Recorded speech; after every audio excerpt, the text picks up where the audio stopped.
To welcome everyone to the Henry County Zoning Board meeting of Thursday, July 10th, 2014. This meeting is being televised live on Channel 180 and on Charter Channel 180 and ATT UVerse Channel 99, and will be rebroadcast every Thursday at 7 o'clock p.m. and is available by video on demand on the county website. So now would be a great time to turn off your cell phones, unless you want your cell phones to have their 15 minutes of fame. Okay?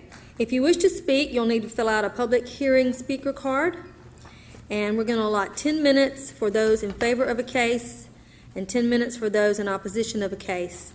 For example, if 10 people wish to speak, they all share the 10-minute slot, and so on. And we'd like for you to address the board when you come forth to speak, and not the audience. So if you turn around and address the audience, I'm going to assume that you're not addressing the board, and we'll ask you to be seated. At this time, we're going to have an invocation and pledge by Mr. Jim Risher.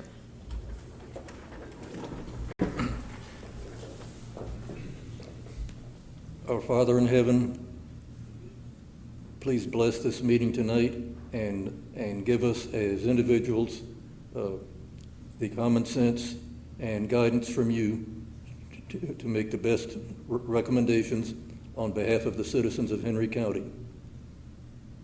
Amen. I pledge allegiance to the flag of the United States of America and to the republic for which it stands, one nation, under God, indivisible, with liberty and justice for all. Thank you, Jim. This meeting is now called to order. Do I have a motion to approve the agenda? Make a motion to approve the agenda. Mr. Nelson made a motion to approve the agenda. Do I have a second? Second. Second by Mr. Risher. Any discussion? All those in favor indicate by raising your hand. All right, it's unanimous, none opposed. Do I have a motion to approve the minutes? I'll make a motion to approve the minutes. Ms. Nesbitt made a motion to approve the minutes. Do I have a second? A second. Mr. DeLander gave the second. Any discussion on the minutes? All right, no discussion. All in favor indicate by raising your hand. It's unanimous, none opposed. Okay, at this time we're going to have comments from staff. Staff, do you have any comments? No comments at this time, Madam Chairman. Okay, we don't need to talk about any changes? Yes, I think we do. Well, I don't have a prepared speech, but I just want to say thank you for the service that Sherry Matthews did for all these years as executive director of the zoning board. Fantastic job, and we're solely going to miss her. No one can take your place, and we appreciate the work that you did and congratulate you on your new position within the county. And there's some shoes to fill, but I'm sure you're not going to be wearing high heels, so as interim, but thank you for your service, and I say that on behalf of, I'm assuming everyone that has served on the zoning board, the help that you've given me personally, as well as all the zoning board members, and so we want to say thank you. And I didn't have a resolution put together, but we did want to say thank you. Okay, moving on. We are now going to move to the agenda items, and we're going to have staff call the first case. Thank you, Madam Chairman. The first case is CU-14-05. Adrian Center of Locust Grove, Georgia, requests a conditional use for property located at 2470 New Hope Road in land lot 244 of the 8th District. The property consists of 2.71 plus minus acres, and the request is for a non-commercial kennel. It is located in Commission District 1 and will be presented by Mr. Tyler McSwain.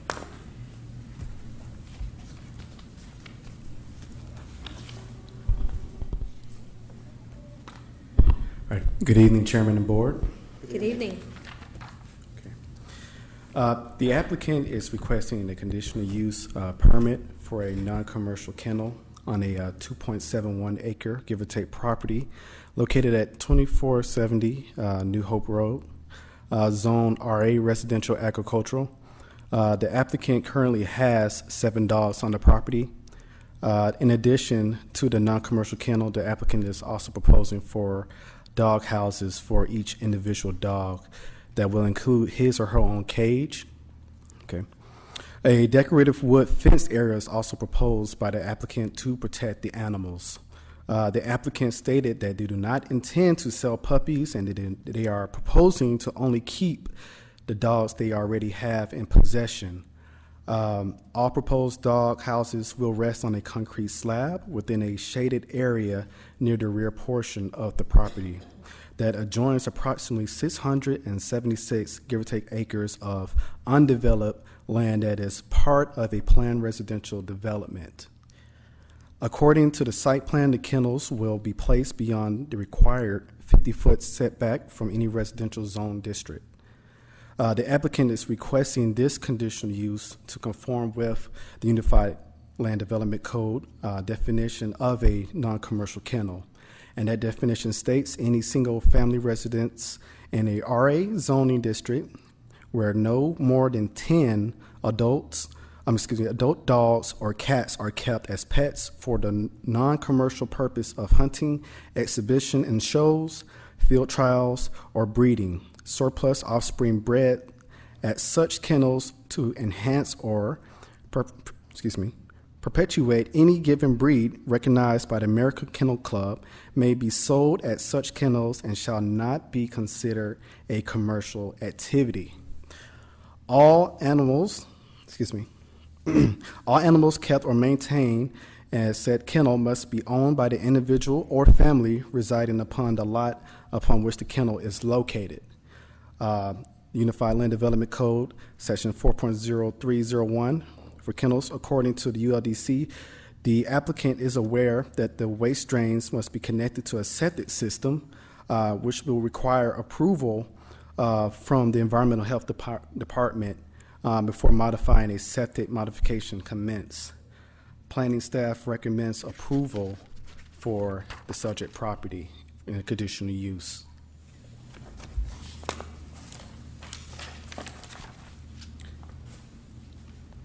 Thank you, Tyler.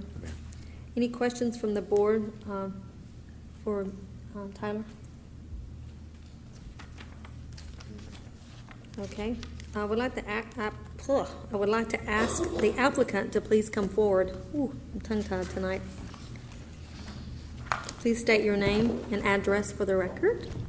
Adrian Center, 2470 New Hope Road in Locust Grove. Okay, thank you. Do you have anything you would like to add to what was presented by staff? After as Mr. McSwain was saying, we are seeking approval of a conditional use permit to only keep the dogs that we currently have. We do have 7 dogs. 6 are in the rear yard. We do have 1 dog that is inside of the home. My husband and I, we purchased a home about 11 years ago with no intentions of ever having 7 dogs. But over the years, we have 2 rescue dogs that we have taken care of, and we are just seeking to keep those dogs. There is currently a gate up at the driveway.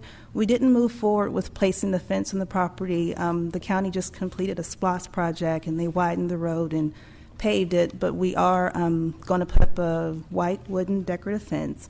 And along the sides and the rear, we are proposing to put up the wire fencing, just so that we can let the dogs run out in the yard and play and all that, and just to keep not only the dogs safe, but our home safe as well.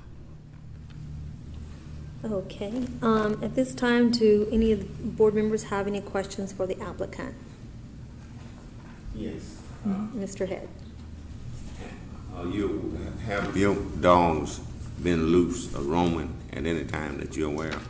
Yes. There was an incident where the inside dog, my son let the dog out to go and use the restroom, and he did go over to a neighbor's home. We have since let the dog out, only monitored ever since that incident. And I know there is was some concern of our neighbors that increase of noise. During the process of that SPLOST project, there were some trees removed in the front yard, which that buffer was, of course, taken down. My husband and I did talk about replacing those trees in the front yard to create some added buffer and some privacy as well. Okay. The noise level. Are there a lot of barking? The dogs only typically bark if there's someone in the yard that they don't recognize, or we have people, now that the road is paved, people walking down the street, but typically no. And inside of my home, I cannot hear the dogs barking. Okay. You have, the 7 dogs that you have are yours. Yes, So you have no intent to have no other dogs? absolutely. No. Dogs are very expensive. The upkeep of the dog shots and regular veterinarian checks and food is very expensive. So my husband and I have no desire whatsoever to increase the number of dogs that we have right now. Okay. We just would like permission to keep what we have. Fence. What type of fence are you planning to put down? In the front, it'll be, it's a white decorative with I think it's 4 slats in it. And then around the side and the rear of our home is basically wooded. So you wouldn't be able to see that from the street anyway, but we will be putting up a wire fencing along the rear and the side of the home, of the property. I think we had a picture of the fence. That's what's going to go up front or in the back? That's going in the front, the very front, around the front property line. So I'm kind of curious. What all type dogs? Okay. I have a Rottweiler, and the rest of them are German Shepherds. So,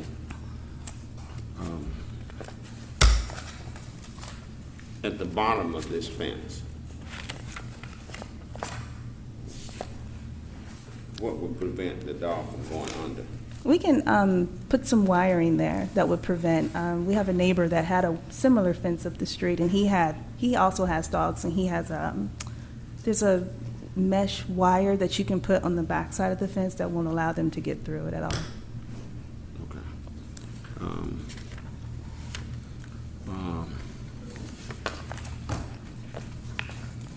Any other questions, Mr. Head? I'm just a little concerned about the noise. Because I know that can be a problem if they're continuously barking. Right.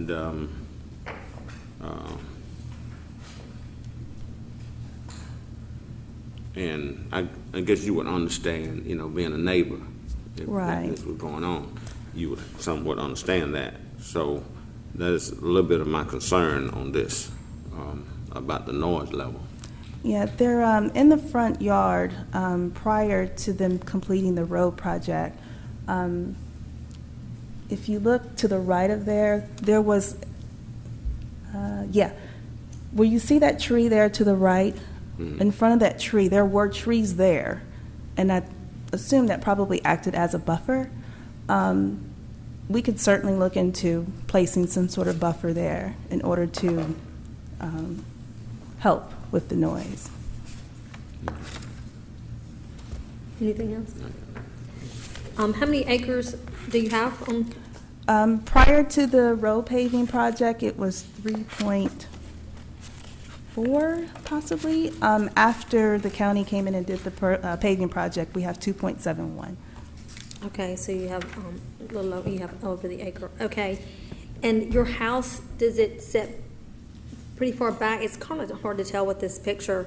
Your house sits back. What do you say as far as on that property? Where does your house sit? Is it more toward the back of the property, or is it more toward the front of the property? If you look at the picture there, that is sort of a grass hill. And that white line there at the bottom, that is the street line. So I'd assume maybe 200 feet. Oh, okay. Yes, down at the very, very bottom of the picture. Okay. So, and the dogs are in the back, and there's a buffer in the back. Looks like there's trees, because I have an aerial view here, so there's trees. Oh, yeah, there's about 676. Behind There's you, just and the nothing dogs but are woods back behind there. us. And then I noticed that Is your intent to keep the dogs in the dog kennels? I mean, are they in the dog kennels now? Yes. Okay. But you do let them out to Run. to run and Yeah, exercise? I walk pretty much every morning, so I'll take a dog with me so that they can get some exercise. Right.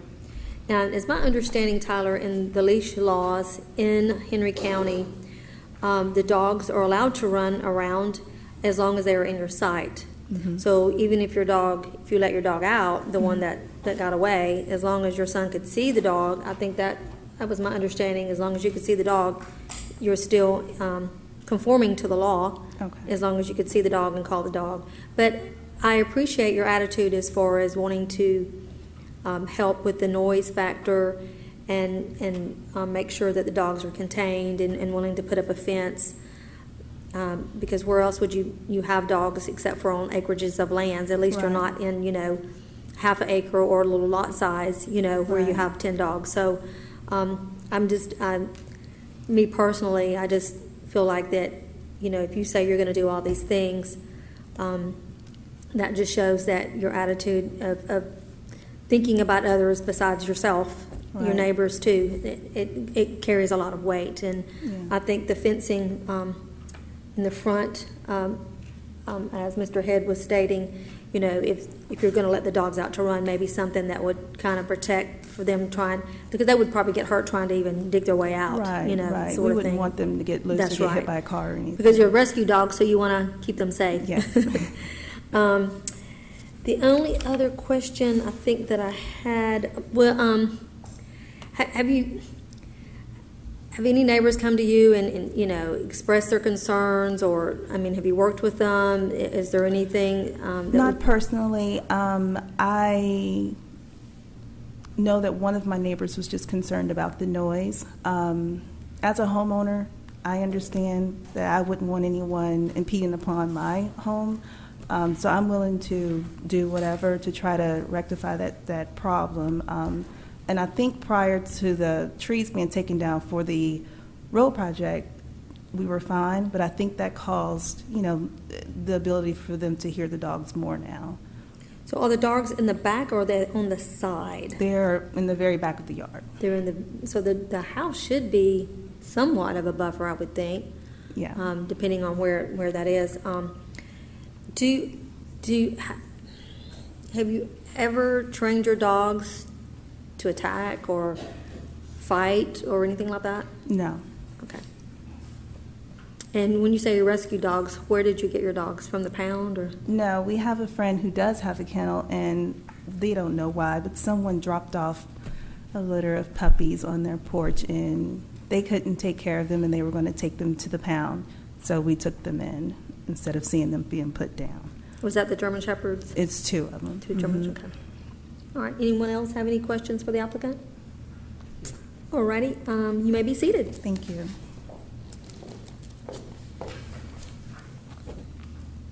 At this time, we're going to allow 10 minutes for those who want to speak in favor of this case.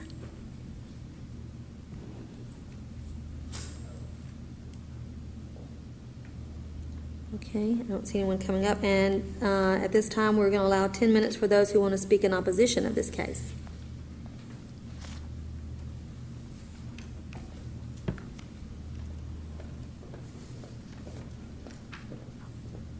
Please state your name and address for the record. My name is Brian Hurley. I live at 2515 New Hope Road, Locust Grove, Georgia.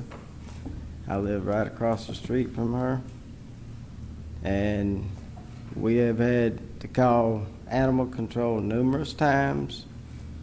They have been cited, given citations for the animals being in my yard. They have been trained to attack because I've witnessed that. And there's constant barking, day, night. No one's ever at home to stop them from barking. And we've complained about that. We've called animal control at least 10 times. We also trapped one of their dogs, one of their German Shepherds. And animal control came and got it. I mean, we've had ongoing problems with this. The dog would come in our yard, tear up the flower beds, leave feces all over the ground. And the trees that she's talking about, she had very few trees for buffering, even before they did the road. There probably wasn't no more than 10 or 12 trees at the most.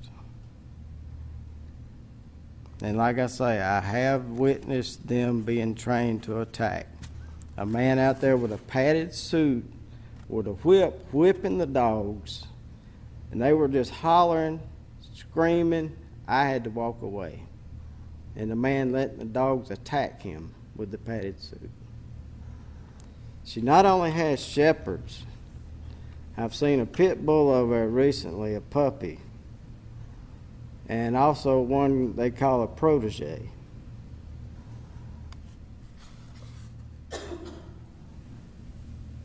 And I believe my neighbor that lives beside me, he said he wrote a letter to y'all also, because he couldn't make this meeting. But he's opposed to it also. I mean, I've called her husband a couple of times, asked him nicely, please keep your dogs out of my yard. It continued happening. That's when we got animal control involved. I've got nasty text messages on my phone and very angry voice messages on my phone I've got stored from him calling me about this issue.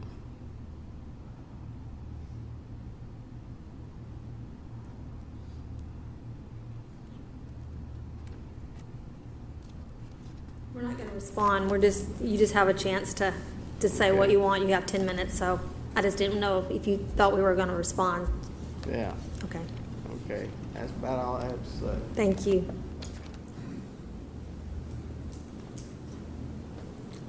Anyone else want to speak in opposition?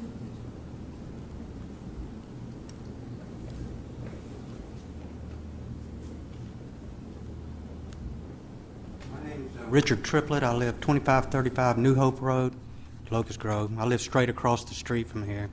And one thing I want to bring up is the mailboxes are on her side of the street, her mailbox and my mailbox.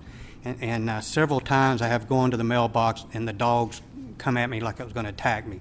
But I stared it down to keep it from doing anything. And I have 3 grandkids that play out in the yard and everything, and is she the one that's going to be responsible, or somebody else going to be responsible for the dogs? Who do I blame if they do something to my grandkids? Do you know? Is she personally, her or her husbands or boyfriends or what? Who's going to be responsible if they hurt my grandkids? Is she the owner? Is she saying she's the owner of the dog? Are you asking me a question? Yeah, is she the owner? I can't answer your question. This is just a comment period of time, so if you Do I blame you all or her? If you all okay it, do I blame you all? That's who do I blame? They've come after me, and I've had lawyers come up the street and come and ask me questions from somebody else that's done something. They've done something to somebody else. He wouldn't tell me. The lawyer wouldn't tell me who it was or what. That's it. Thank you. Does anyone else want to speak in opposition of this case?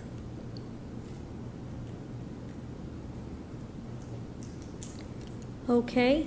No one else want to speak in opposition. Would like the applicant to please come back up.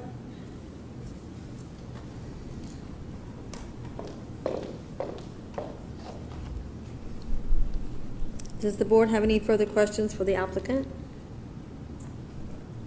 Have you been cited from the animal control? Yes, from the Mr. Hurley who came up.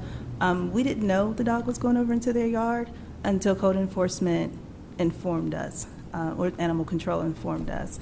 Since then, and that was back in January, there hasn't been any incident since then. And as far as and I do apologize, I didn't know my dog was impeding on him checking his mail. But we did want to wait until the road pavement project got completed. I think the fence will resolve that issue we won't have that issue again, and I would like to apologize to him. I did not know. Anyone else? Oh, Okay. and can I address one other thing? We do not train our dogs to attack. The incident that Mr. Hurley was speaking of is from another gentleman who is a dog trainer who came to our home and he did a demonstration. That was about 6 or 7 years ago. We haven't had any dog training for our dogs to attack anyone. You just wait till we ask you the question, and Oh, I'm then if we have sorry. any concerns about that, we'll Okay, ask you I'm the sorry. question. That's okay. Let's Mr. just go Nelson? back to the noise issue again. We had some concerns in terms of the noise, so what have you actually experienced with your dogs and noise? I can be quite honest with you. The dogs are in my backyard. I'm in my home. I cannot hear the dogs barking. They are across the street. If I'm in my yard, they don't bother me, obviously, but they're not all at one time. It might be, yes, a dog barking, but we have neighbors. I think Mr. Hurley has 2. The neighbor directly across the street, he has 2, and they're on the other side of both of them. I think they have 3 dogs, so I'm not the only one in the neighborhood who has animals. Okay. So have you had complaints actually prior to this with your neighbors or from your neighbors? No, sir. Okay. My question is, so animal control has only been out one time? Right, yes, Okay, and it was only because your dog got away and was in someone else's yard? correct. And they did cite you? Right, You got a yes. fine for it? Mhm. Okay. And, yes. And so you weren't cited for a noise ordinance? No, ma'am. Okay, and you know there is a noise ordinance. I'm assuming there is a noise ordinance, Tyler? Staff? Yes. Yes, there is a noise ordinance, and I just want to make sure everybody's aware of that, that you could be cited for a noise ordinance for dogs barking, I think, over 15 minutes period of time or something like that. Please. I think it's a Correct. consecutively 15 minutes. I'm sorry, you could check with code enforcement. There's and I think it's like, I'm not going to say what it is because I don't really know for sure, but there is a time limit that if your dog, if Barks there's along continual barking. So I just want to make sure that you're aware of that, and Okay. even the neighbors, you know, who may have that concern. The fence, my concern about the fence is, I mean, I understand what you're saying, you wanted to wait till they widen the road, but if the dogs are in the back, I don't understand why a fence could not have been put up in the back to contain the dogs if they're getting away. I mean, why wait? We didn't think about that. We do want to secure the entire property. We've already had the contractor come out, do the measurements. We were waiting for this board to give us approval, and then either way, we're still going to put the fence up just for security of the home. And one other thing, when we were cited by Animal Control, they never indicated that there was an issue with the noise or the barking. They just said it was an issue with the dog going over into the neighbor's yard. We weren't aware that there was an issue with the barking or the noise. Well, that's why I asked. I just wanted to make sure. And I just want to make sure that you were only cited one time, because according to the, it appeared that what I heard was several times that Animal Control was, they may have been called, but you probably were not cited No. for whatever reason. So I just have to go on that unless I have, somebody can show me records where they've been cited more than one time, and I don't have anything here with that. So, anyone else have any questions for the applicant? Okay, you may be seated. Okay, thank you.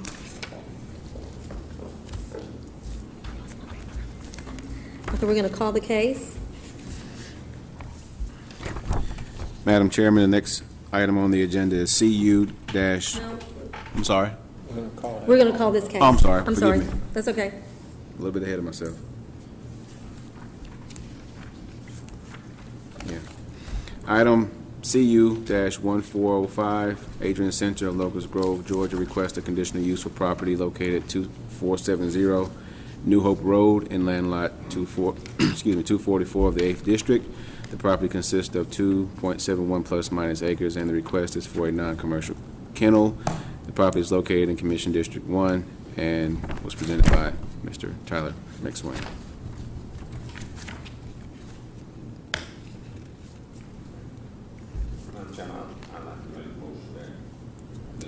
be denied. Okay, I have a motion for denial. Do I hear a second? I'll say. Have a motion for denial from Mr. Head. I have a second from Mr. Bailey. Any discussion? All those in favor indicate by raising your hand. All right, unanimous. Okay, motion denied. All righty, let's go to the second one. Madam Chairman, the next item is CU-14-06. Trio Properties of Fayetteville, Georgia, request a conditional use for property located at 1805 to 1821 Meredith Park Drive and land lot 243 of the 2nd District.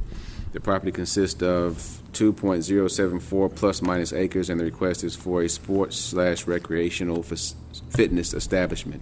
The property is located in Commission District 2 and will be presented by Mr. Tyler McSwain. Good evening again, Chairman and Board. The applicant is requesting a conditional use for a sports recreational facility similar to the facility located at 1705 Meredith Park Drive.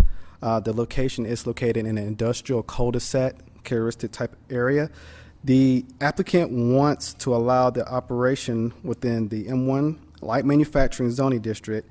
The request satisfies the Unified Land Development Code requirements for amusement, sports, or recreational establishments as amended by the Board of the Commissioners on November 16, 2010.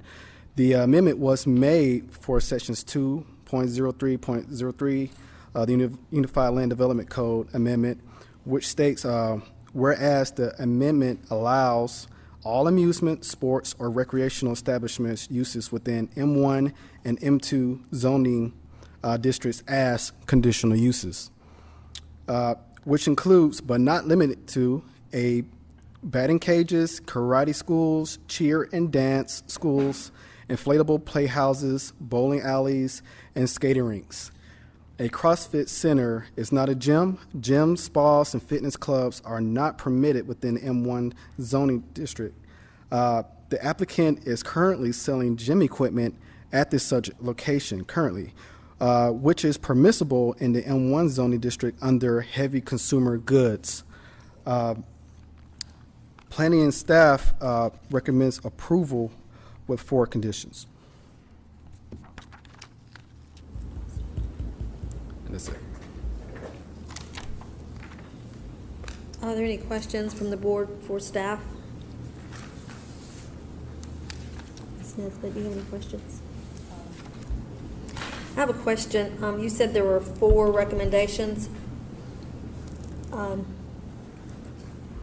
you like to read those recommendations, please? Yes, no problem. Condition number 1, the applicant shall stripe the rear parking area prior to the issuance of a business license for a sports recreational facility in accordance to the Unified Land Development Code, Chapter 8, Sections 8.0207E, which states that, in brief, that each off-street parking shall be clearly marked. Condition number 2 states, notwithstanding anything to the contrary herein, non-supplemental standards imposed herein shall be interpreted and applied in such matters such that require any violation or of in any existing building, development, stormwater, and or applicable codes. Basically, it shall amend to all codes pertaining to the subject property. Condition number 3 states, equipment that is currently designated for sale may not be used in conjunction with the CrossFit activities, but may be used for demonstration purposes. Condition number 4 states the applicant must submit leasing information of the tenant who will operate at this location, as well as a descriptive floor plan. That is all. Okay, on number 3, the equipment that is currently designated for sale may not be used in conjunction with CrossFit activities, but may be used for demonstration purposes. Does that have anything to do with zoning?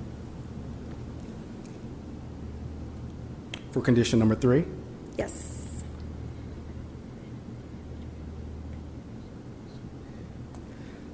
Madam Chairman, the condition number 3 is not entirely applicable for planning and zoning, but the business department as well. Okay, I just think maybe we might need to strike that if it Okay. doesn't have anything to do with zoning.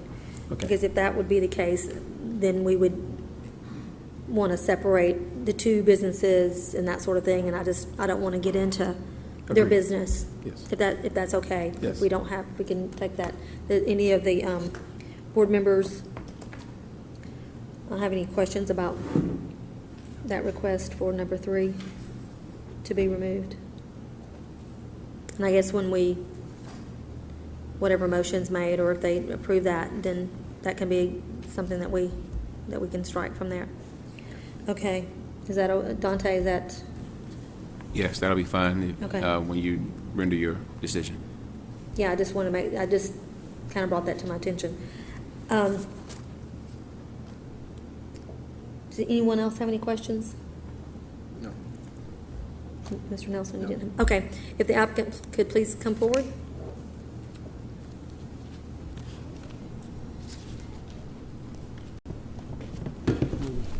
David Barber, representing Trio Properties, 180 Walter Way, Suite 114, Fayetteville, Georgia. This would be your time to, and you'll have about 10 minutes if you want it, to add to anything the staff has presented. Now, Tyler and I have been talking. He's got the floor plan, and I believe you have the tenant. I gave you the tenant information also the other day. There's a total of 11 spaces added to the back, and as per your discussion I was listening to in there, fire department is limited to 49 total people allowed in the building at any given time. And they've seen the facility already. Jeffrey's been out there and looked at it while the tenant was in there and explained to them what was going to happen, so they're well aware of what's going to happen. And they will not sell equipment after tonight if they're approved. That'll be the end of them selling the equipment. They'll just be a CrossFit type facility from this point forward. Okay, does any board members have any questions for the applicant? So my question is, will that equipment be removed from the building? Yeah, there'll be no equipment there for sale after this point in time. Okay, so it's not your equipment, you No, just, no, you it just is own not. the building? We do not. All we do is own the property and lease the property. Okay, okay. And so you don't own that equipment that's in there? No, That's someone no, no. else? And that will be removed? That's- Okay, and yeah. it'll just be a CrossFit training center? Correct. Okay. Anyone else have anything? All righty. You may be seated. Thank you. At this time, we're going to allow 10 minutes for those who want to speak in favor of the case.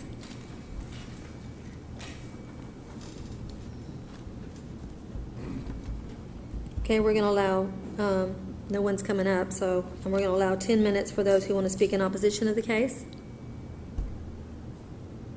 All right, we're going to ask the applicant to come back up. See, we're CrossFit training you right now.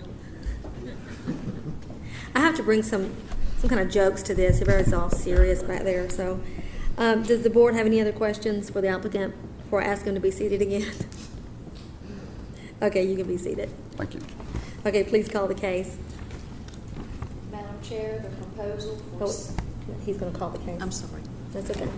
Thank you, Madam Chairman. Item C, CU-14-06, Trio Properties of Fayetteville, Georgia requests a conditional use for a property located at 1805 to 1821 Meredith Park Drive in land lot 243 of the 2nd District. The property consists of 2.074 plus minus acres, and the request is for a sports recreational fitness establishment. It is located in Commission District 2. Okay. Madam Chair, the proposal for CU-14-06 is to support the staff recommendation to approve conditional use for the property with the 3 conditions stated. Striking number 3. Striking number 3. Okay. Leaving the... I have a motion for approval. Do I have a second? Second. Second by Mr. Risher. The motion, for the record, was made by Ms. Nesbitt and second by Mr. Risher. All those, any discussion? All in favor indicate by raising your hand.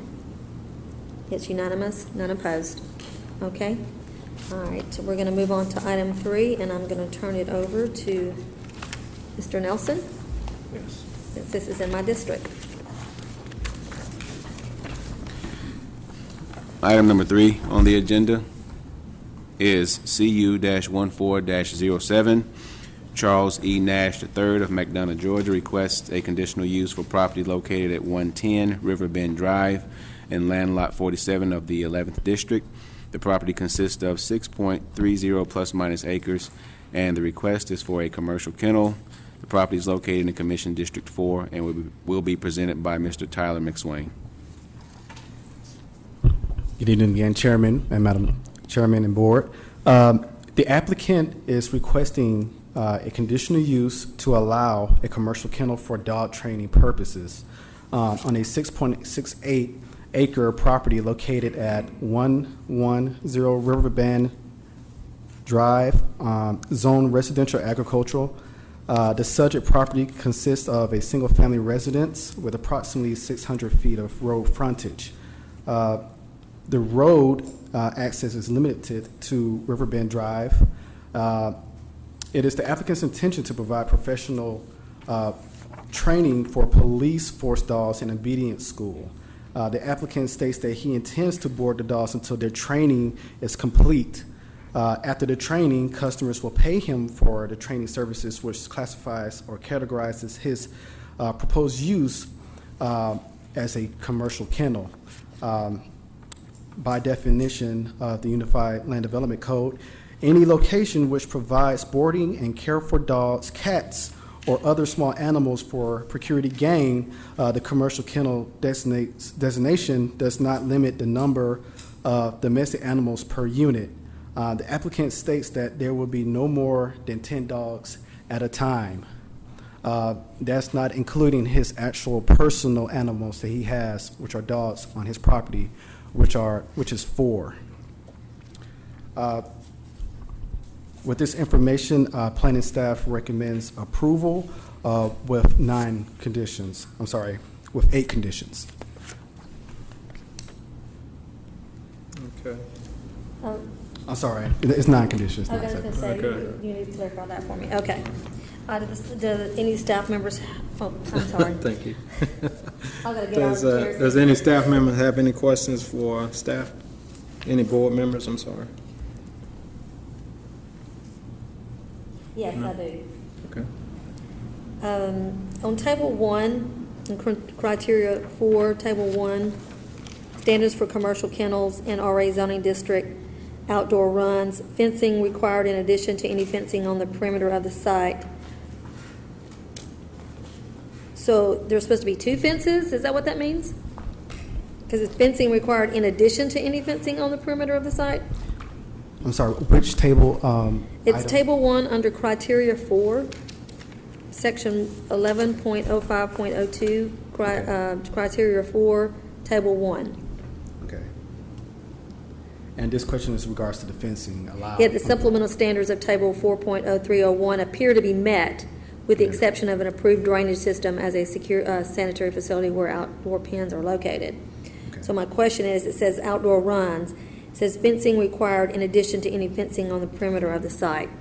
So my question is, is there fencing on the outside of the perimeter of the site? And I'm assuming that the runs also require fencing. And do they have both? Mm-hmm.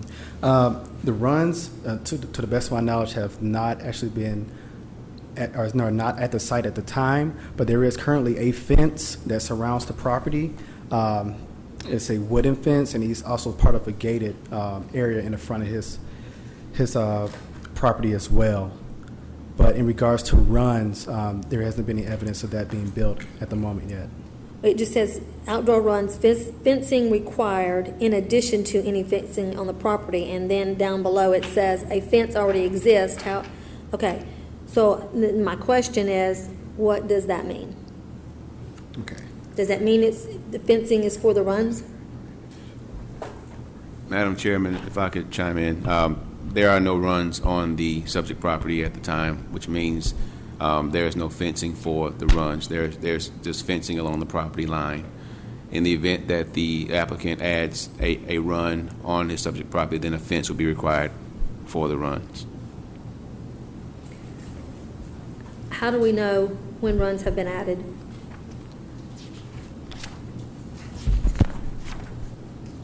Based on my conversation with the applicant, the training happens elsewhere. The boarding just happens on the subject property. Okay. Okay. Any additional questions for staff? Will the applicant please come forward? Good evening. My name is Craig Long. I'm legal counsel for Mr. Nash. I'm an attorney here in McDonough. I was at the meeting prior to this, and I hope that my insight can help the board a little bit understand a little of the details, because there seems to be some misunderstanding and what have you. First of all, I'll start when the application was first tendered.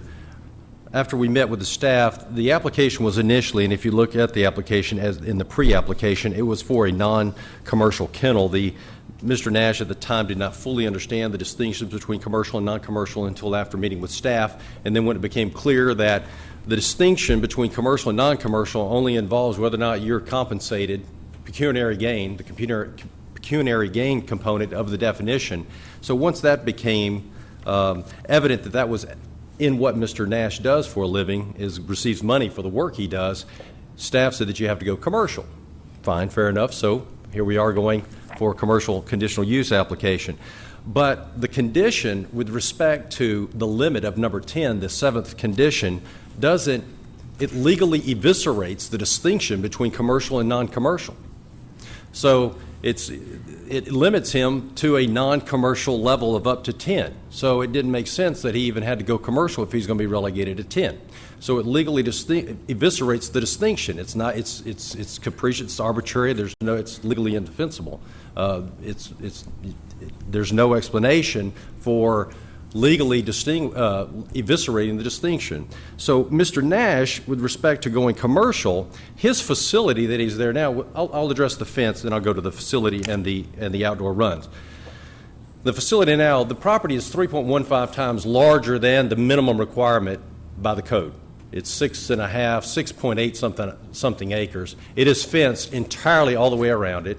It has a commercial-grade electric fence running the base of the horse-grade fence that surrounds the property. The fence is designed, the electric fence, for cattle and horses in mind. It runs approximately 400 to 500 volts. You touch it, you hurt, okay? So it is a commercial-grade electric fence that centers around the entire property. With respect to outdoor runs, the commercial building that is on, there are no outdoor runs on this property. This is a building that's large enough to house up to, currently, large enough to house up to 24 dogs, okay? Air-conditioned building. It is not a cheap, whimsical, run-of-the-mill facility. So there are going to be no outdoor runs at issue with respect to this property. Mr. Nash is the closest thing to a professional certified dog trainer that you can get to. He has completed all of his coursework. With respect to becoming a certified trainer of dogs, he does a lot of work with the Rockdale County Police Department and as well as Henry County with respect to training dogs for various purposes. Sniffing bombs, drugs, just trying to find firearms, and also for dogs that are used strategically by police forces to actually apprehend criminals. In other words, if necessary, the police officer can instruct the dog to attack the would-be assailant that they are trying to apprehend. But as a commercial, he also trains a poodle to do just responsive domestic work with respect to its owner just obeying commands and what have you, as well as service dogs. Dogs such as for blind folk, people who have issues with respect to sight or whatever other kind of service dog they may need. So the gamut of dogs involved in the work that Mr. Nash does runs the entire gamut from the smallest of small poodle to a more sophisticated animal used by professionals like law enforcement in the work that they do as law enforcement and whatnot.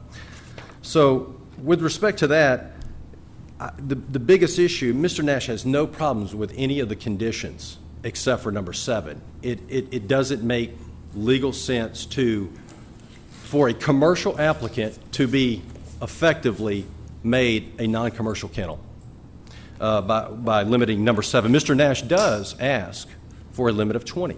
He would be happy to consent to a limit of 20. He is not interested in trying to have an unlimited number of dogs, but rationally speaking, 10 is not defensible in his mind. 20 is fine, and he has no problem with that. And I would like to read into the record for a moment a letter that was written, and Mr. Nash is all... Now, are you reading a letter in opposing? No. I'm going to read a letter in favor of what?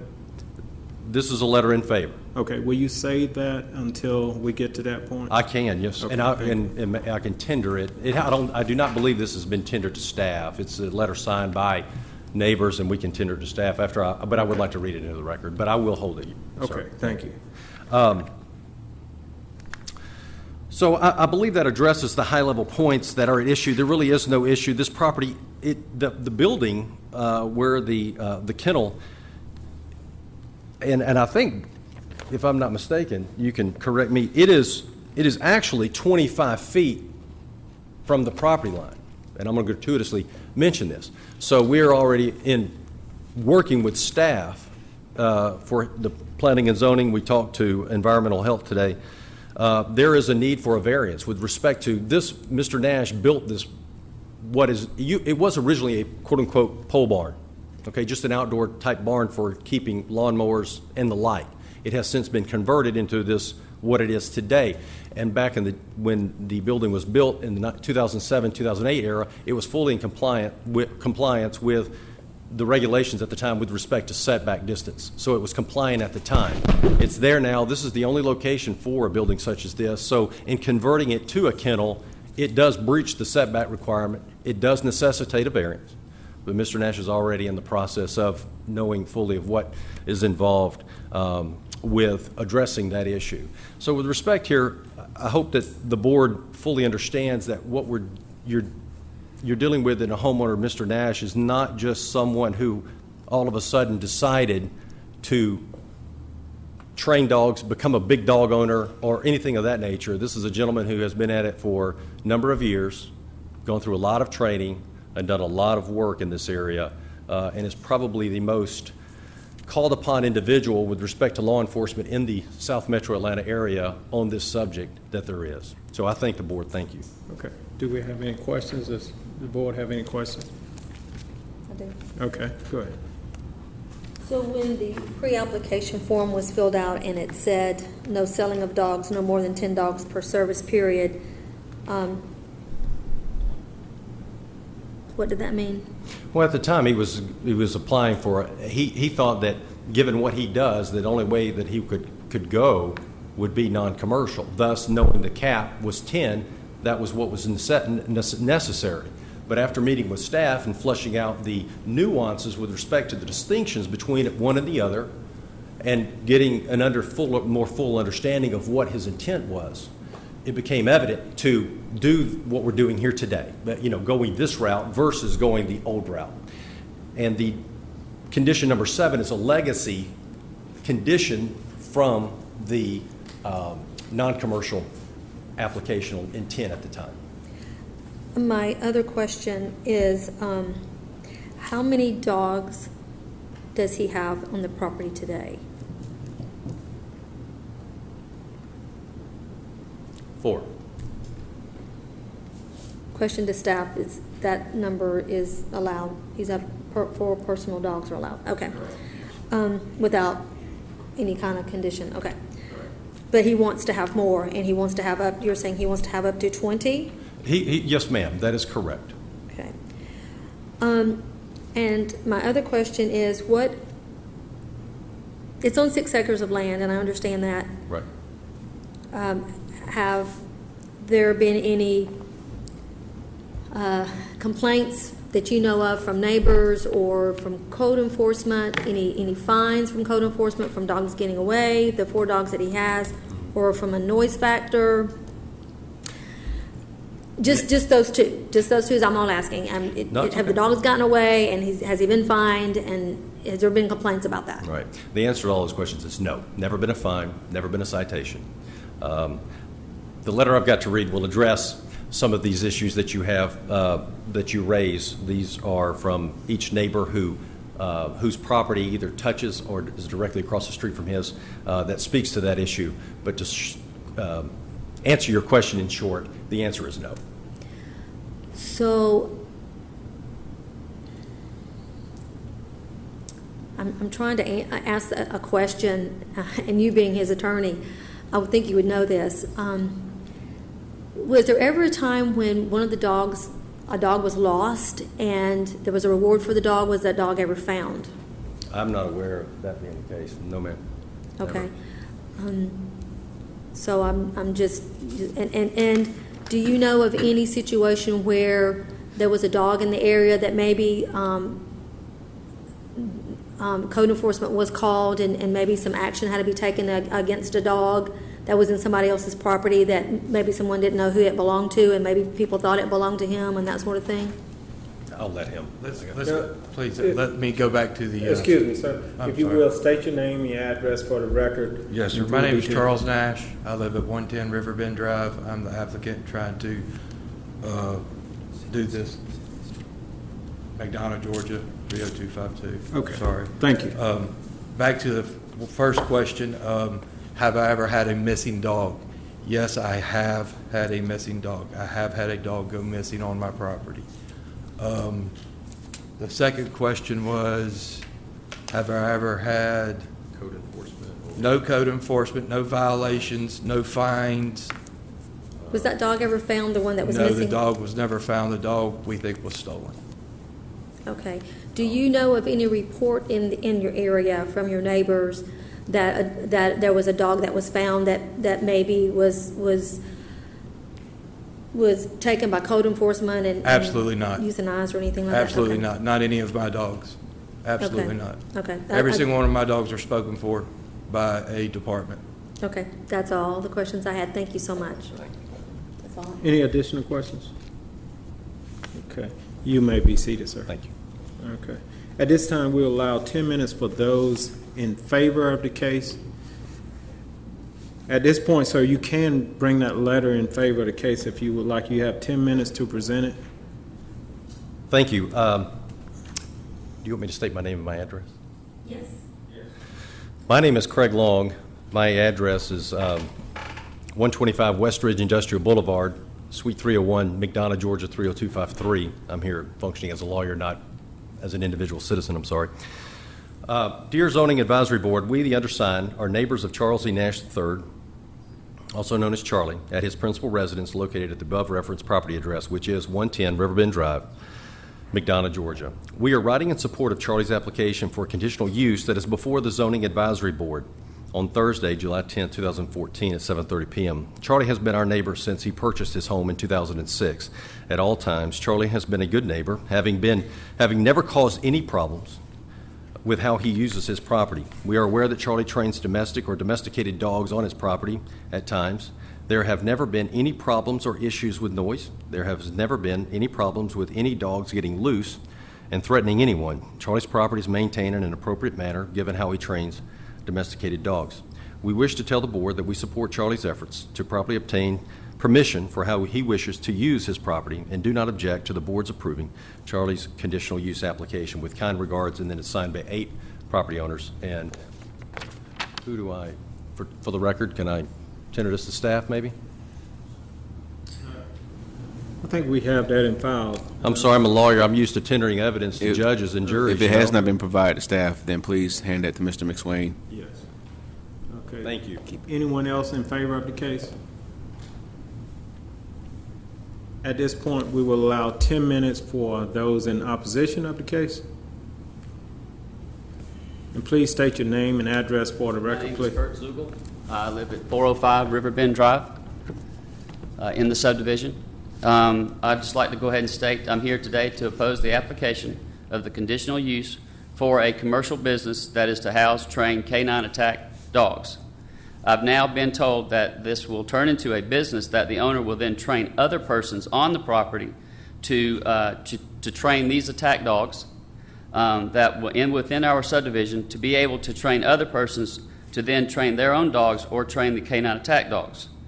Now I do know of at least 2 occasions where the owner has not been able to keep his own canine trained attack dog within the confines of the property. That animal did escape and did charge and attack somebody, and the animal there is a report that an animal in that area was shot and killed, that it attacked a person in that area within his property, and did in fact lose the owner of a Belgian German Shepherd. There was a reward out for it for $2,500. I do remember seeing that for several months. This animal did attack a person, could have attacked a child, could have attacked another dog or a cat in that neighborhood. There are many children in this neighborhood that ride their bikes up and down the street.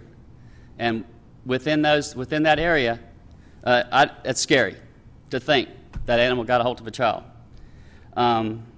Our concerns are the full perimeter fence is not adequate for any security of the property. The back line of the property line is an old farm fence. It's a 3-wire farm fence. It may have some hog wire on it, but it's an old farm fence that's been up for probably 50 years. There are side fences that are nice, and it is a nice area, but the fencing is not adequate. Those animals have gotten out before and could possibly get out again. Keep the animals in the property once the dog was or is not running within the property. So now he doesn't want to have runs. The dogs are going to get out and run free. Started at 10, now it's at 20. There's 4 on the property now. The dog animal waste collection in this facility. So is there a septic tank? Was there a permit pulled for that septic tank? And was there a permit pulled for the building that's there now? Does the property have a separate septic tank for this structure, or is it fed into the septic tank for the house? Will dogs be kept in the kennel because there are no dog runs? He is not a certified trainer. I'm hearing he's a good trainer, but not a certified trainer. They're asking for a variance needed for the existing structure because I believe it's 25 feet from the property line, and if I'm not correct or wrong, it's supposed to be 60 feet to house all these animals from a property line or a structure. And my last, was a permit pulled for that structure in the beginning? Because if it is a structure and has sewage and water and power and air conditioning, there needs to be a full permit. Thank you. Thank you. Anyone else in opposition of the case?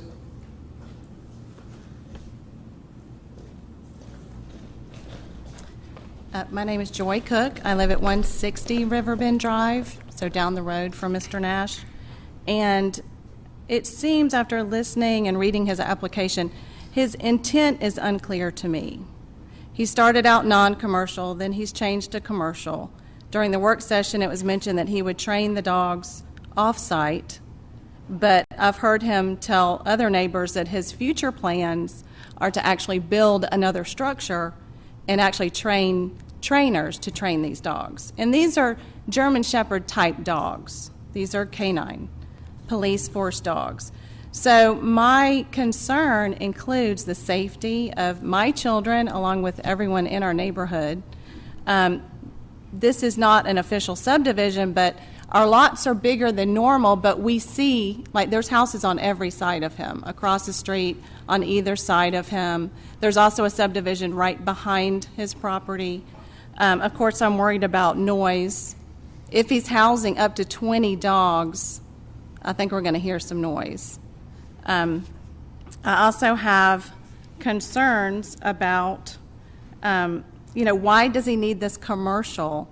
Why is it commercial? If he wants to train them somewhere else, I'm just confused about what his true intent is and what his future plans are actually for these dogs. And I have seen his personal dogs get out of his fence in the past. His personal dogs have been on my property before. So I need to know that this fence, and if he's not going to build another fence or a higher fence, these are larger type dogs that can probably jump over that existing fence that he has in place right now. So if there's no other fencing going up and no other dog runs, I'm concerned about these dogs getting out. Thank you. Thank you. Anyone else in opposition of the case? don't see anyone coming forward. Will the applicant please come forward?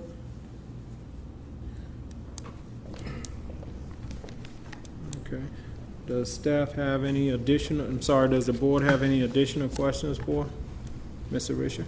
Yes, what would your client's attitude be about building a larger fence, say like a 6 to 8 foot fence around the accessory structure where he's going to house these dogs? Okay, I'm with you. I'm not ignoring you. I apologize. It's 4 feet high now. It currently has 3 electronic rungs. It's been there 50. This home was built in 2006. This fence has not been here since 50 years ago, 1964. Okay, there are 3 levels of electronic fence, not just along the base. There are 3 levels of electronic fence. Could additions, permits with the county? I'm sure additions could be had to the height of the fence from 4 feet, which it currently is, to a 6 feet. I mean, it's possible. I'm not an expert with respect to the nuance of whether or not you have to tear down the existing fence, or is it possible to add on height to the existing fence. Those are questions for someone more intelligent than I am with respect to those issues. Okay, well, I wasn't talking about the white border fence around the property. I was talking about building a chain link fence around the building that's in his backyard. He's amenable to that, yes. Okay. We have additional questions? Okay.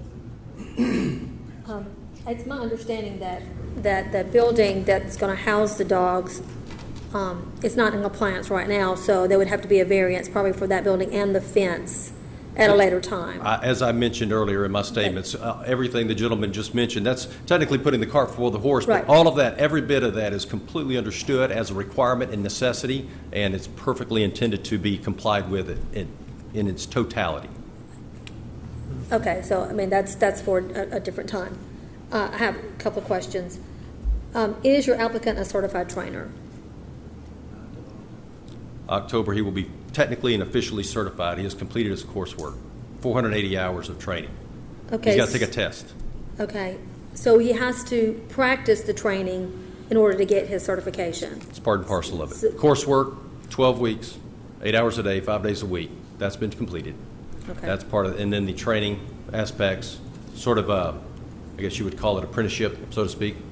And then there's testing that is required before you can officially call yourself certified or licensed. So his reputation as a trainer with, you were saying for Rockdale County and Henry County, where does that come from? Just tell them your experience. Just tell them what you do. Excuse me, my name is Charlie Nash again, 110 River Bend Drive. I have no problem putting a 6-foot fence, 8-foot fence up around my kennel. That wasn't my question. The training.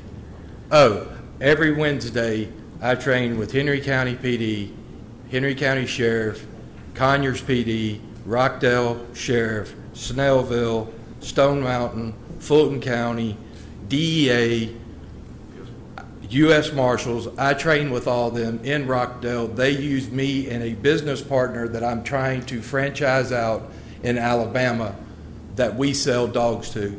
As far as me becoming an instructor and instructing other people to train dogs, that will only pertain to a law enforcement officer, period. I will not instruct anybody else how to Okay, do a so dog. my question is, and I apologize if I didn't make myself clear, so you're not considered a certified trainer, and I know there's like... Not until I graduate in October, Right, so how are you working with this law? because I'm a handler right now. So that's the Correct. difference. That's what I was just trying to get at. Correct. Okay. So you're a handler.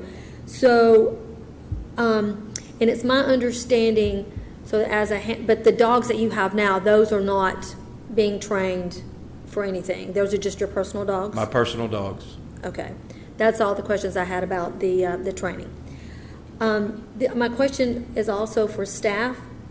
It's my understanding that this is a commercial kennel that's going to follow this property, and only a commercial kennel can be on this property if he were to sell it and that sort of thing, anyone else, but it's not a commercial business. Can you explain to me what the difference is? Yes, Madam Chairman, I can briefly point on that. The terminology for non-commercial kennel. Commercial business Commercial versus business. a commercial Okay. kennel. A commercial kennel, in the code, is basically explaining that since you are receiving money for procured gain, that this would be considered as a business, even though he would be working on and off-site, that it would mostly become a business, but in terms of as a commercial kennel, as holding dogs, but not anything else. And Madam Chairman, if I could chime in and add to what Tyler's saying. A commercial business would be specifically to a zoning. The zoning would have to allow the commercial business. In other words, the zoning would need to be a commercial zoning. This particular case is a use, the commercial kennel use, which requires the conditional use determined by ZAB. That's the difference. So we're not approving a commercial business and changing the zoning, we're just approving or they're asking for a conditional use Yes, of a correct. commercial kennel. Kennel. So that's the difference. Okay, that's what I want to get clarification in my mind. And if I may, this may also help. Being a commercial kennel, the dogs will reside here that Mr. Nash has been hired by their owners to train. The public is not going to per se come here. The owners are not allowed to be there. While it's almost a boarding facility type. Your child goes to a private boarding facility in another state or something along those lines. This is analogous to that. So it's not a place where the public comes in a commercial context such as that. That may also color the distinction a little bit between the kennel and a commercial business. Okay. Can you address the situation about one of the complaints about a dog that was found that attacked a neighbor? Do you have any knowledge of that being your dog or? Mr. Nash had a personal dog that he paid for that he owned that he is not clear what happened to it. It did escape. It was never found, and it is unknown, but I will let him speak to the details about that. And he mentioned it, maybe his first or second time up, he did. One of my first dogs that I trained, and I had a lot of time invested in him, and he was being trained as an executive protection dog, which would be a police dog, did get out through my fence that opens. I have a gate that opens and closes. When I was cutting grass, I ran over the magnet. All my dogs ran out, all four. Well, that was the first time he had ever got out of the yard. All the other dogs came back but him. I put signs up. I put rewards up. I tried everything. I went to the pounds and everything trying to find the dog. Okay? If that dog bit somebody or if that dog harmed somebody, somebody needs to show me a police report. Because there is not one. There's not a code enforcement. There's nothing on where that dog is. I think the dog was stolen. Now, if people have stood up here and told you that the dog has attacked somebody or stuff like that, show me a police report where a dog has done that. And if they can't produce that evidence, I think y'all need to strike that from your books because it's never happened. Well, I have one more question. Yes, ma'am. What could you do, or what would you be willing to do to ensure your neighbors that they would be protected? I mean, because you're training. Absolutely. You know, I mean, I would. No, I would be concerned. I mean, totally, you would too. I totally, absolutely understand. What just could like we do as a zoning board to? Because we have other folks we have to listen to, and they have concerns, and we take all that consideration.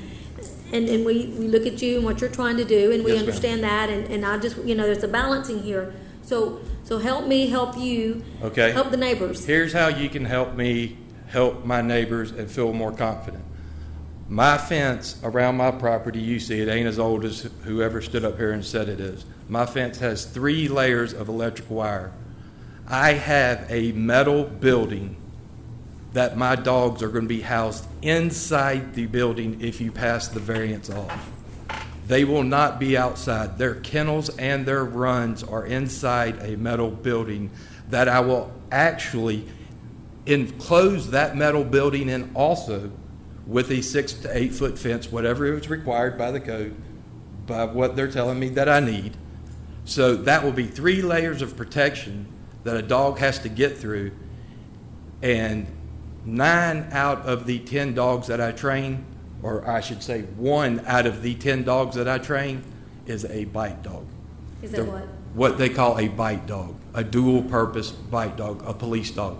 Most of the dogs I train are going to be drugs, bombs, service dogs for kids, disability people, or search and rescue. I do not train that many bite dogs. I do train them. All that training's off-site. All my drug training's off-site. All that stuff is trained when I'm with the police departments and everything else. I will secure my facility. It would be best to pass off the variance to use the building that's there, the pole barn that has been completely metal enclosed, wrap it in an 8 foot fence, and then have my perimeter fence, my electric fence. I mean, Okay, that's what all, else? yeah. Anything else you want me to do? Anything else you want me to do, I will do it. Any additional questions? Now, I do have one question, Mr. Nash, and that is, now, there's been some questions in terms of whether you're going to train on the site or not. Can you clarify that? As far as training on the site, some training will occur on the site would be like basic obedience on a dog. I do not have a DEA number. I do not have an ATF number. Only police officers and government agencies have that. So for me to train with those agents, I have to go off-site to do that type of training. The only training that would happen on my property, even if I was to train a search dog that just searches for people, say a bloodhound, if I ran one track on my property, because I've only got 6 acres, that dog would run that property that one time. I can't go again and run a second track for another dog to try to track, because I've done sended my 6 acres. So 95% of my training is done off-site. Okay. I can't, the type of training that I do, I can't do it there, except for basic obedience, which would be sit, stay, here, heel, things like that. Okay, we have another question as well. So all your training that you're going to be doing, like your obedience training, that's going to be inside the building that you were talking about? It would be either inside the building, depending on the temperature, or inside the secondary fence around that building. But that's a different, Well, that's actually in the code that was presented to me, is that I had to put up a secondary fence. So y'all should have it in front of you also, that there had to be a secondary fence put up according to the fencing that I already have. well, Tyler, that's what I was asking earlier, because it said outdoor run, and it was talking about outdoor runs, and you said there were no outdoor runs, so that's why I was confused, because I know that he has a perimeter fence, but I was asking about the other fence, but he can't put up the other fence because the setback's not correct. Yes. There's like a little, you can't put up that fence until the variance is approved. That is correct. Okay. And But that's pertaining to not that what we're building. talking about today. No, that's Okay. correct. Okay. Any additional questions? You may be seated, sir. Okay. At this time, I'd like to call the case. Case number CU-14-07, Charles E. Nash III of McDonough, Georgia, requests a conditional use for property located at 110 Riverbend Drive in land lot 47 of the 11th District. The property consists of 6.30 plus minus acres, and the request is for a commercial kennel located in Commission District 4.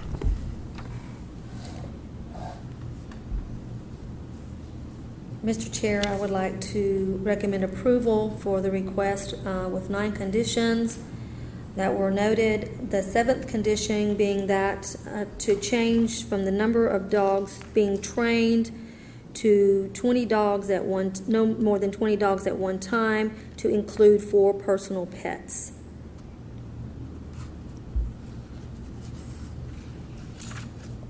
Okay, I have a motion.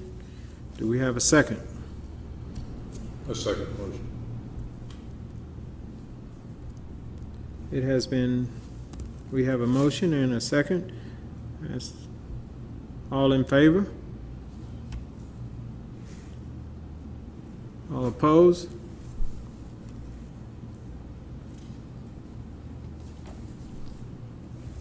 Motion carries.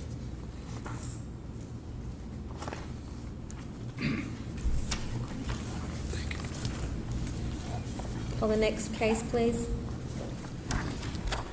Next item on the agenda is a variance, case number VR-14-06. Travis Ingram of Ellenwood, Georgia, requests a variance from development regulations for property located at 1187 Panola Road in land lot 222 of the 12th District.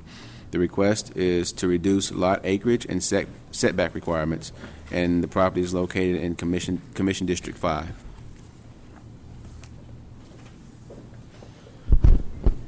Good evening, Madam Chair and board members.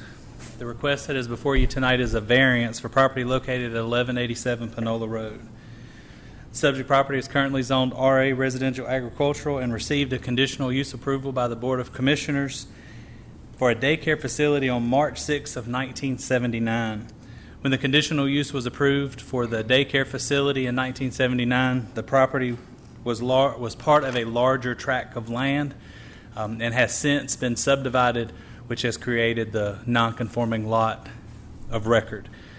The applicant is requesting multiple variants to allow the existing building to be utilized as a daycare facility. The first variance request is to reduce the minimum acreage requirement from 1 acre to 0.837 acres. Reduce the front yard setback from 75 feet to 22.9 feet, and reduce the side yard setback from 20 feet to 16.4 feet. Section 11.0100A of the Unified Land Development Code states, within the zoning and overlay districts established by the ULDC or amendments that may later be adopted, there may exist lots, structures, or uses of land which were legally established before this ULDC was adopted, but which do not comply with the requirements set forth in this ULDC. It also states that a nonconforming use of a structure or structure and land in combination that has been discontinued or abandoned for more than 6 months shall not be resumed unless that structure or use is brought into conformity with the current standards. As you can see on the overhead, the survey that is provided, the subject property is an existing building that's currently located on the property and has been located on the property according to tax records since like 1910. The property was granted as conditional use in 1979 for a daycare facility, but since the lot has been reduced to a non-conforming status. The applicant is at this point requesting to allow the existing building to remain, but to reopen as a daycare facility, not meeting those setbacks. At the time the conditional use was approved, as being part of a larger tract, it met the side yard requirements and the minimum lot size requirements. It would not have met the minimum front yard requirement, except that the building was built according to tax records predating zoning in Henry County. With all of that, staff did recommend approval of this request with 3 conditions. And those conditions are as follows.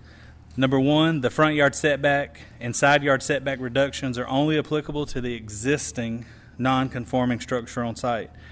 Condition number 2, any new structure constructed on site shall meet the setback standards outlined in the ULDC. And condition 3, notwithstanding anything to the contrary herein, no zoning condition imposed shall be interpreted or implied in such a manner so that to require any violation of any existing building, development, stormwater, or any other applicable codes. I also want to bring to the board's attention during our work session, there was a conversation about a potential 4th condition about requiring the play area to be enclosed with a privacy fence, if that is the desire of the board. We'll entertain any questions that the board has. Any board members have any questions for staff at this time? Yes, I have a question for you. Mr. Nelson. Jeremy, now, if this facility is not approved or is not used as a daycare facility, what, do you have any recommendations or do you have any ideas of what this can be used as? At this particular point in time, because the structure itself does not meet the front yard setback, doesn't meet the side yard setback, and the lot itself is less than what the code requirements are, without a variance, the structure can't be utilized at all. Okay. So no matter what goes in there, it's going to require variance? Correct. Even at this point, if it wanted to be a single-family home, that would be allowed in the RA zoning district. Because the lot is smaller than what is allowed in the RA zoning district, a variance for that reduction would be required to allow a single-family home on this site. Okay, thank you. So that just helped me raise a question. So are we approving it, is this conditional? Is it just for a daycare center? It is So it's not. a variance, yeah. The variance is not specific to the daycare center. It's specific to the development regulations for the RA zoning district. For the front yard setback, the lot size, and the side yard setback. For the existing building. For the existing building only. But if any other building was to be constructed on site, the variance for the lot size would be approved, but they would have to meet the current standards for side yard and front yard setback. So they couldn't build another building. They could build another building if they met the current standards. If this variance is approved and reduces the minimum lot size from 1 acre to 0.87 acres, they would be allowed to build another building, but they would have to meet side and front yard and rear yard setbacks based on published standards. The reduction for side yard and front yard is only applicable to the existing, is what staff's recommending, is only applicable to the existing building. So if they tore that building down and tried to build something else, this would not apply. The side and front yard would not, correct. They would have to go up. They'd have to meet. Or they'd have to move back and over. Okay. Just to clarify, they'd have to meet current code requirements. Correct. They would have to meet the current RA zoning districts, which would require a front yard setback of 75 feet, a side yard of 20 feet, and a rear of 40. Gotcha. Okay, any other questions for staff? Okay, would the applicant please come forward?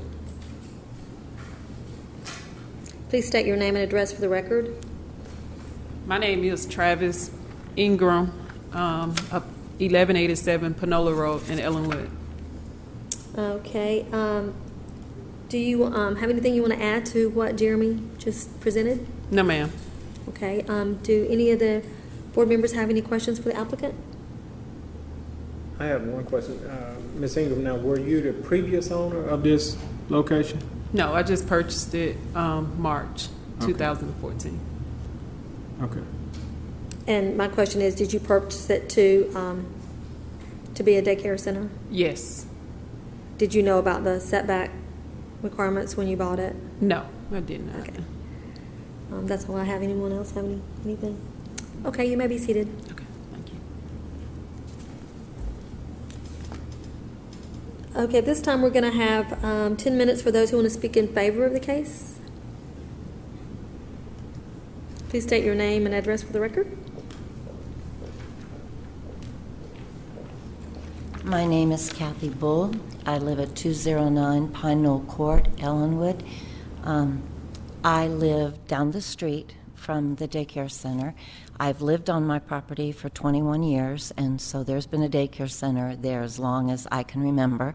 The building looks like another home. They have a couple of play areas, and it fits right in with the residential area. You know, it doesn't stand out as a garish commercial thing. And I would like to see the variance approved so that the daycare center can remain there and hopefully be a help to the people in the area with their daycare problems. But I ask that it be approved. Thank you. Anyone else want to speak in favor of the case? Okay, at this time we will ask to see, we'll allow 10 minutes for those who want to speak in opposition of the case.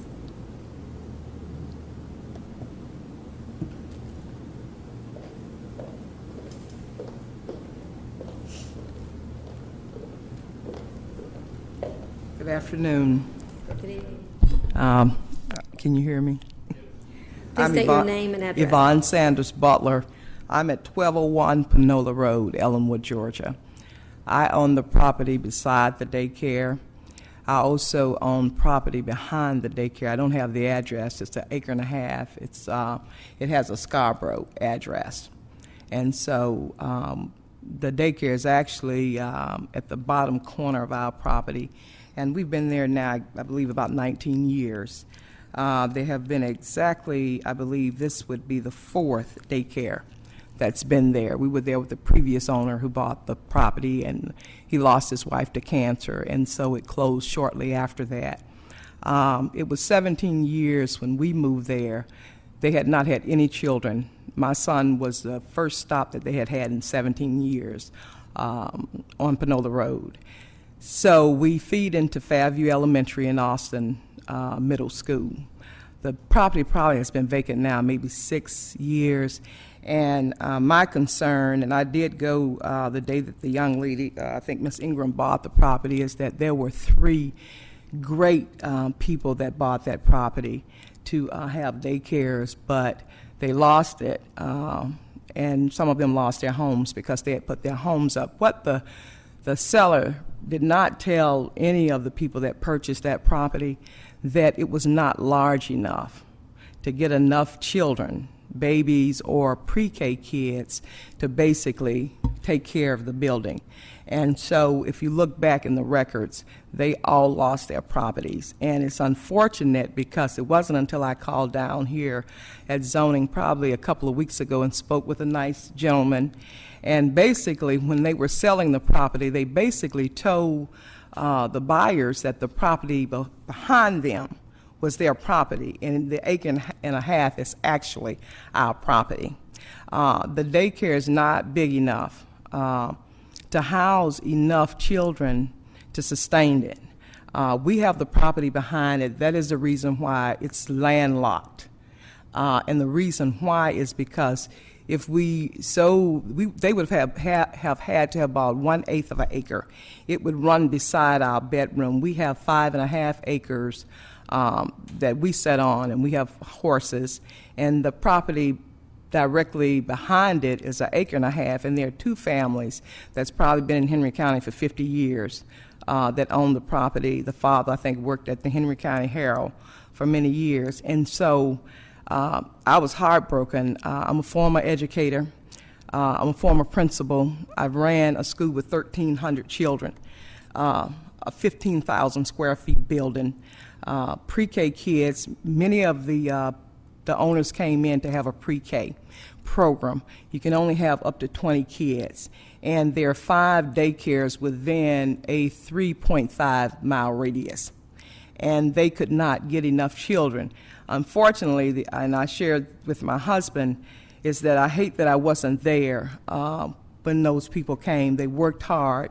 They did everything they could. That daycare, I don't know if you've ever been there, but since the last 5 years, we are cut through for $155 and $675. And the daycare is on the corner of Panola and Scarborough. And there have been some very, very bad accidents. That daycare, you actually can step out the side of the daycare and step in the road. And to show you, they really don't, I don't think people that have just started traveling that road understand that is a 4-way stop that you come to. And we actually had an 18-wheeler sitting in our front yard beside the daycare of a friend that was selling it. Somebody ran off the road. They hit the 18-wheeler and pushed a 18-wheeler almost into the daycare. And so my biggest nightmare is that somebody's going to run off that road. They're going to take out the front end because the daycare sits in the road. So the space is not there. It's landlocked, and you cannot get enough children in there to sustain it. The rooms are abnormal, even for the babies. And when you've had a building with 1,300 children in it, and you've had 5 rooms with special need kids, you've had 4 pre-K that's state guideline. I've gone in the building, I've looked at it. I went over there today, and I did meet Miss Ingram that day. She probably don't remember me, but I did tell her that property was worth $15,000. It ended up in a deal with somebody that was a wealthy real estate person out of Florida. I don't know how they ended up with it. That is all that it was worth. And basically, we were going to purchase it and just tear it down, you know, because you can't do anything unless we sell the land behind us, sell our land, or another portion.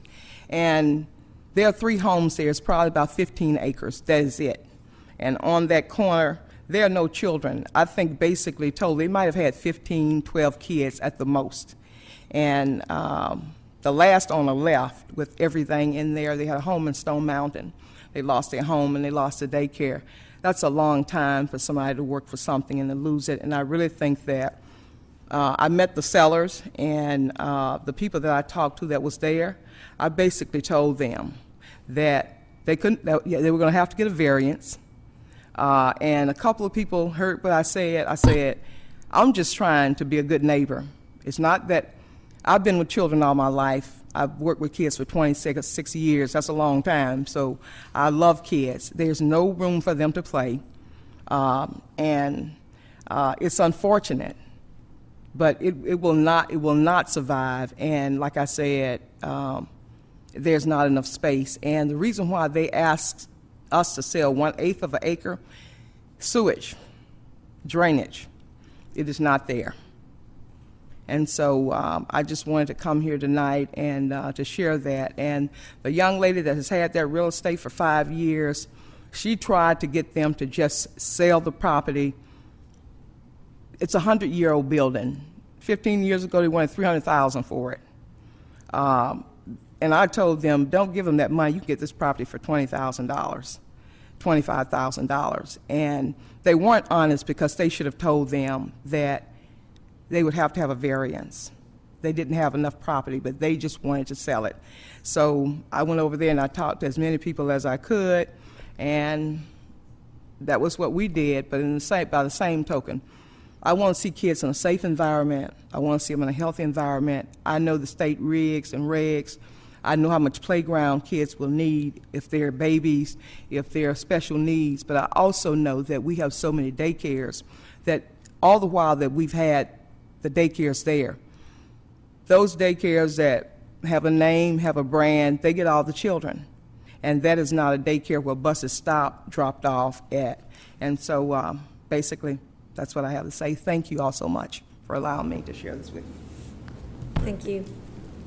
We have about 40 seconds for anybody else who wants to speak in opposition of this case.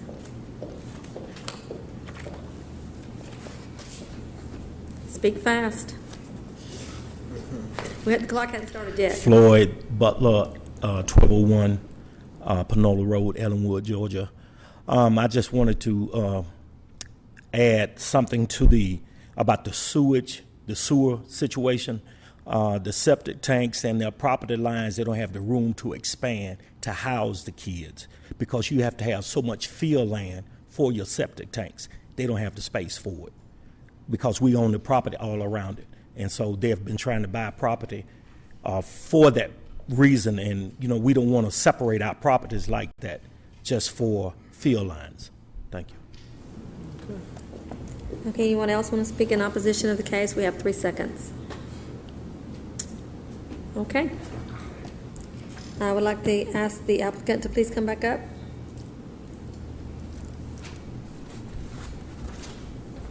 Do any of the board members have any further questions for the applicant? Mr. Richard? Yes, just a comment, and this could be for the applicant or staff. Now, what we're considering tonight is simply the 3 variances from the dimension criteria of the ordinance. We're not approving a daycare center. We're just making a decision about whether or not to allow these variances from the dimensions standards so that the building or the property can be used for something. That is correct. The variance is just for the dimensional requirements. The property, if the variance was approved, could be used for any use that is a permitted use in RA or as a daycare because a conditional use is in existence for the property for a daycare facility. But this is not a conditional use, this is just for the variance? This is just, the Okay. conditional use was previously approved. It was previously approved, is that what you said? Yeah, the conditional use was approved in 1979. So it can be a daycare, it doesn't Yes. need to come back for a conditional use? That is correct. Even though it's been vacant for 5 years? Correct. The conditional use runs with the property forever and ever. Okay, okay. Do you have anything, Mr. Nelson? Yes, Ms. Ingram, now, have you experienced any problems in terms of with the septic? Or are you aware of any additional problems you may run into? We know we have a lot of work ahead of us. Right now, we're just trying to get the permits to go in and reopen it as a daycare. So I know there are some work that we're going to face. We are planning to take care of everything the city, right from the start, require of us. Okay. Anyone else have any questions for the Okay, applicant? yes, I do. Occupant load, what is the approximate occupant load? How many kids do you plan to keep, or how many have you, what is the code or allowing you to keep? Based on the dimension, because right from the start it's 35 square feet per child. Mhm. Based on our calculation, it would be approximately about 60 kids that we would be licensed for. And outside use is 100 square feet per child, which the property can accommodate all the kids being outside at one time is large enough. Okay. You say the outside use is? 100 square feet per child. Okay, which would allow you approximately how many? You can actually keep 60 kids outside? 60. No. Approximately 60. We don't know until right from the start come out. Okay. Staff, just quickly, do you have any idea just right off? Not knowing the exact dimensions of the area, the way the state code reads for the daycare facility for the outdoor play area is the outdoor play area for the number of kids that are out there at any one time. So if the inside of the structure is large enough to accommodate the 60, but the outdoor play area is only enough to accommodate 30, then right from the start would limit them to only be able to have 30 at a time on the outdoor play area. Okay. What is the square footage of the house? I don't have that information in front of me. I believe it's approximately about 3,000 square feet. Or maybe bigger than that. I'm thinking about the classroom size, but there are like kitchen, offices, like a foyer. How many rooms inside? It's about 5. How many bathrooms? It's about 4 or 5 restrooms with about 6 toilets. Okay. Any other questions for the applicant from the board members?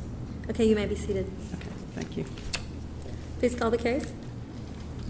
Case number VR-14-06, Travis Ingram of Ellenwood, Georgia, requests a variance from development regulations for property located at 1187 Panola Road in land lot 222 of the 12th District.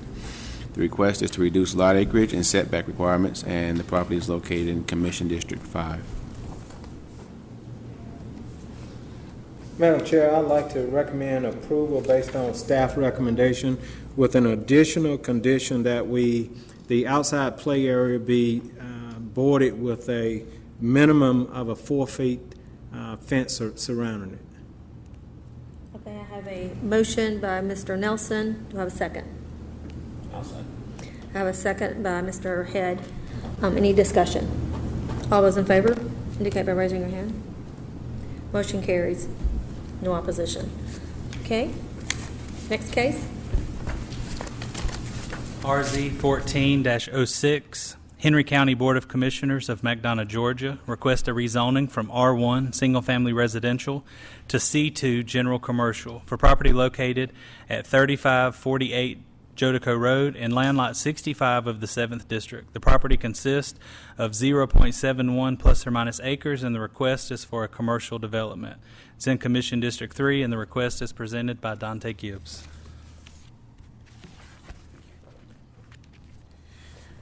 Good evening, Madam Chairman and board members.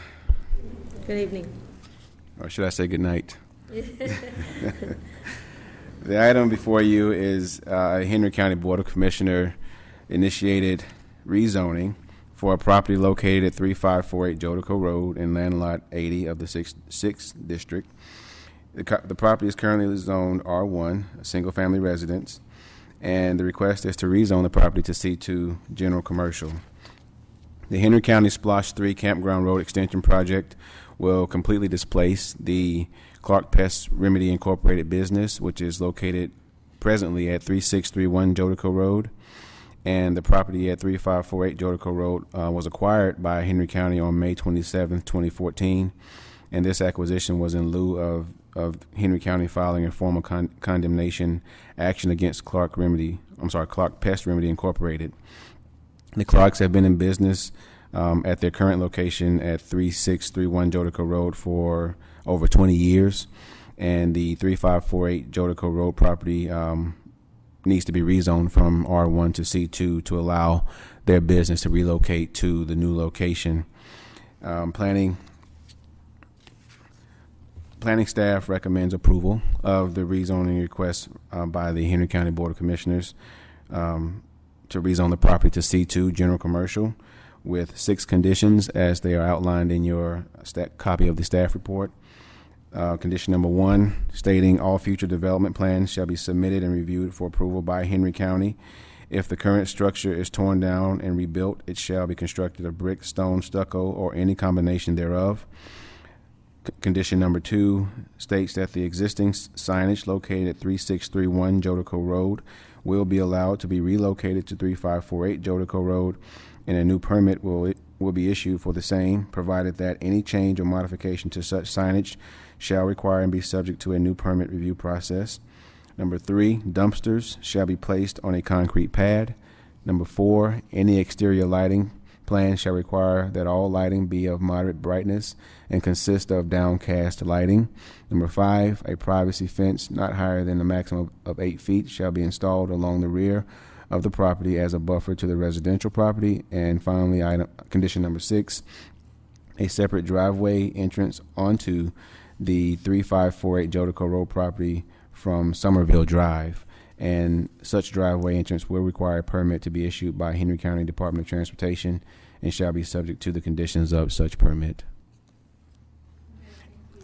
Dante, at this time, do any of the board members have any questions for the staff?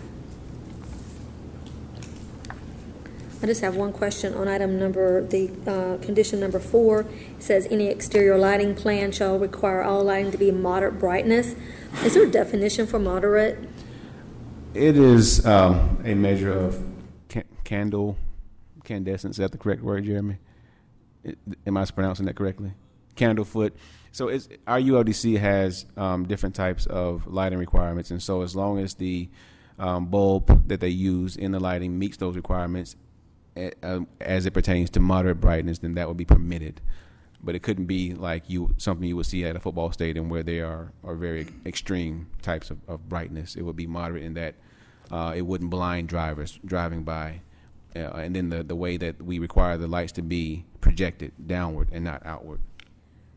My question would be, is there a code section that we could reference this? Would that be the best thing to do, so that, because everybody's definition of moderate might not be what my definition of moderate would be, so that there would be no misunderstanding of what that brightness would be? Yes, you can add per ULDC regulations. I believe about a year ago that we had recommended to the county commissioners, and I think they adopted a new lighting ordinance. So that that probably would cover it. Mm-hmm. So we'd say according to the ULDC lighting ordinance the regulations. new that I just wanted a reference instead of no just saying problem there. right. Okay. So whoever does that, just make sure we make that notation. And then a privacy fence not higher than a maximum of 8 feet shall be installed along the rear of the property as a buffer to the residential property. And so which side, you have a map of just where that fence is going to be, and what type of fence does, should we say what type of fence that should be? Should it be a wood fence? Because they could put a chain link fence up? I mean, how's that going to be a buffer? The condition says privacy fence, and most privacy fences are wooden, or they are opaque, when that you cannot see through them.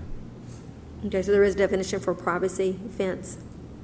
I'm sorry? There is a definition for privacy Yeah, fence. that's the general, Okay. general Okay. understanding of what a privacy fence is. Okay, I just want to make sure. And can you point out where that fence is needs to be? Because it says at the rear, no, in it, at the rear of the property, so just that there, okay. So what's on the other side, another commercial property? To the west, there's a commercial zone property, and to the south, the rear of the property is residential. And I noticed that it seems like there's a buffer there, at the property that is next door to them, looks like a tree line buffer. Yes, that's a vegetative type of Vegetative. planting that's Right, there. Right. And then the driveway coming off of this, this road to the, is that the east? Yes, the driveway will come off of the road abutting the property to the east. And the DOT would instruct where that driveway would go? Correct. Okay. Okay. That's all I have. Anyone else have any questions for? So so you're the applicant? Actually, the Board of Commissioners that sit in the seats that you sit in, they're the applicants. Okay, so they can't come up. So at this time, I always defer to Sherry on what to do next. So if there are no other questions, I guess we call the case? Even though there's nobody here, we have to open for Yeah, public. open the And I floor can for say, if there's, just, there's no one here, so just for the record and for the television audience, except for our security, there's no one here to ask if there are any comments to speak in favor of or against this case, but I'll go ahead and open it up anyway. Okay, I didn't see any security officer running up here to speak against it or for it. So, and there's no applicant to come back up, and we're not going to ask the commissioners to do that. So let's go ahead and call the case if there's no more further questions. RZ 14-06, Henry County Board of Commissioners of McDonough, Georgia, request a rezoning from R1 Single Family Residential to C2 General Commercial for property located at 3548 Jodico Road in Land Lot 65 of the 7th District. The property consists of 0.71 plus or minus acres, and the request is for a commercial development. Request is in District 3.